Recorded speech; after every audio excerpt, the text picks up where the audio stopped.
Alrighty. Hello everybody, welcome back. I'm Bella, your homie, your gal. I'm in my car.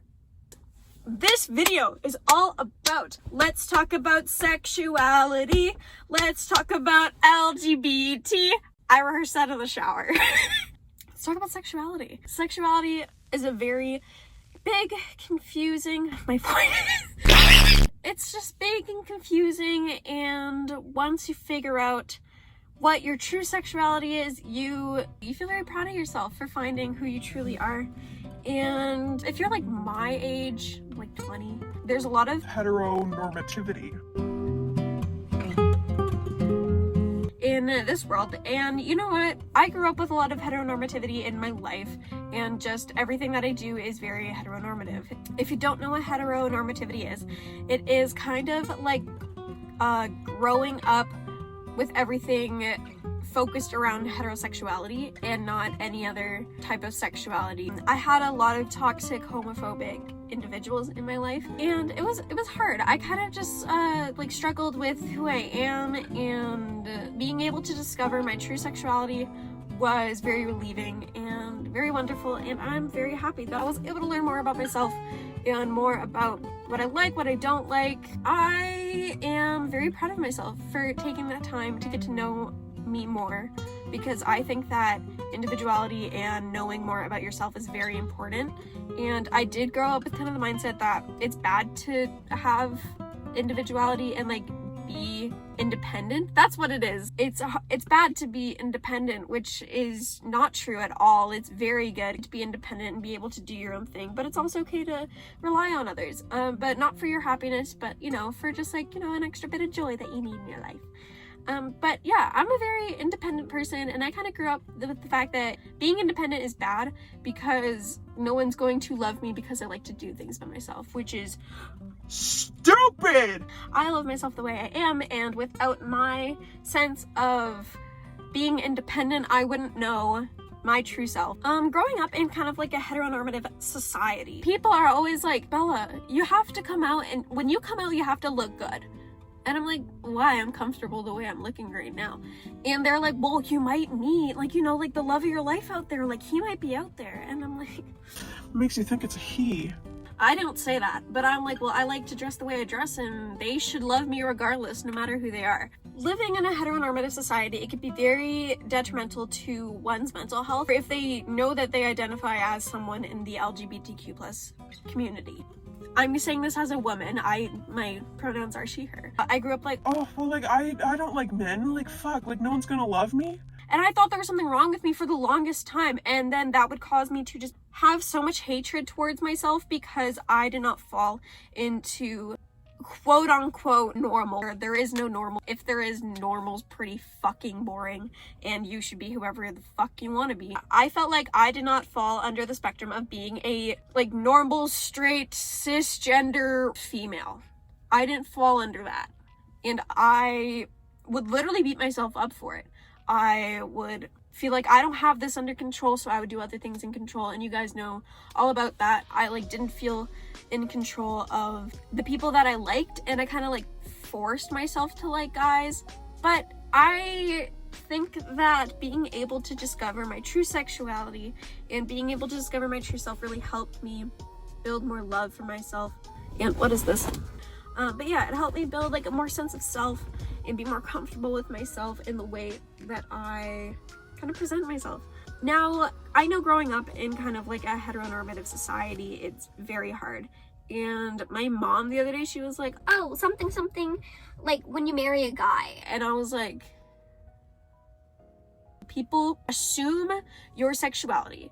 They assume your gender identity. They assume so many things about you when they shouldn't. They should just ask. They can be curious in a respectful way. If you are someone who identifies as being in the LGBTQ+ community, there's nothing wrong with you, and you're amazing, and I'm happy for you being able to find yourself, because that takes a lot of self-discovery, I find.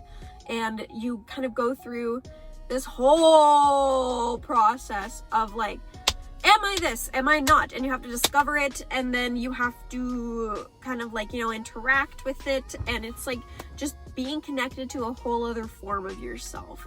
This also goes with people who are like non-binary folks, or people who use different pronouns. Again, I'm going back to you should just ask people, and you should never assume their pronouns, because you never know what their pronouns are. But I personally, I use she, her. Please leave your pronouns below.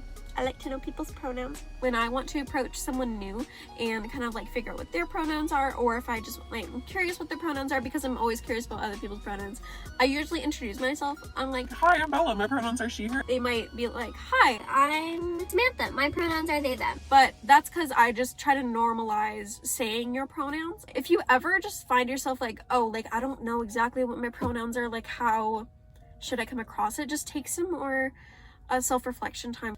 I know it can be a lot, especially nowadays, because it's hard to like think about yourself when there's so many like bigger things going on with this whole pandemic and coronavirus. I hope you're staying safe, by the way. Just take some self-reflection time and be like, what do I really love? What do I really not love? Who do I want to be as an individual? I do it for the girls and the gays, that's it. The queens and the queers, yeah, they loving my shit. But yeah, being someone who is in the LGBTQ+ community, do not let anyone dehumanize you. And if you have like any questions about pronouns and like how to ask someone what their pronouns are, how to approach someone if you believe they are someone of the LGBTQ+ community, there are so many resources out there. I also want to take this time to talk about the Trevor Project.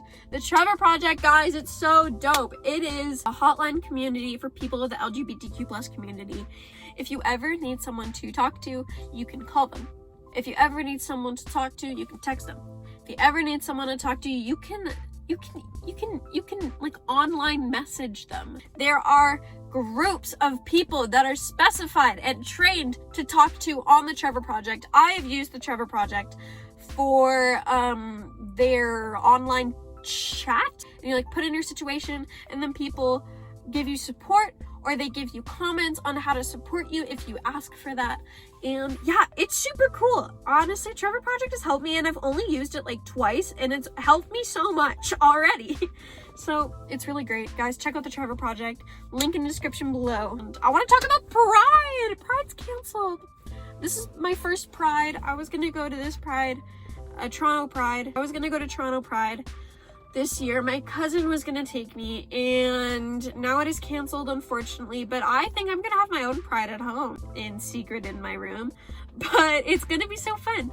I know that it is so upsetting to have kind of like a community festival of people who just love loving canceled, and I thought my heart broke when I first heard that. If you are someone who identifies in the LGBTQ+ community, then you are someone who matters. No matter what anyone else tells you, you matter. You are allowed to love whoever the fuck you love, regardless of what anyone tells you. You can love and like whoever you want. Being a part and learning about yourself and the LGBTQ+ community, it is a freaking journey, and it can take days, months, or years for you to discover what your true sexuality is. And personally, I struggle a lot with internal homophobia, and I actually did not know that other people struggled with it. And when I found out that other people did struggle with internal homophobia, it was really like a weight lifted off my shoulders. Internal homophobia, it's very real. It's very serious. It's very hard. I would literally beat myself up every time I thought that someone of the same sex or an individual who looked more femme or looked more masc was attractive. I would literally beat myself up. I'm like, I should never do that ever. I can't do that. I'm straight. I cannot do that. And I think a lot of people do struggle with internal homophobia. If you guys ever need any support or any advice on how to discover more of your sexuality, please message us on VegucatED.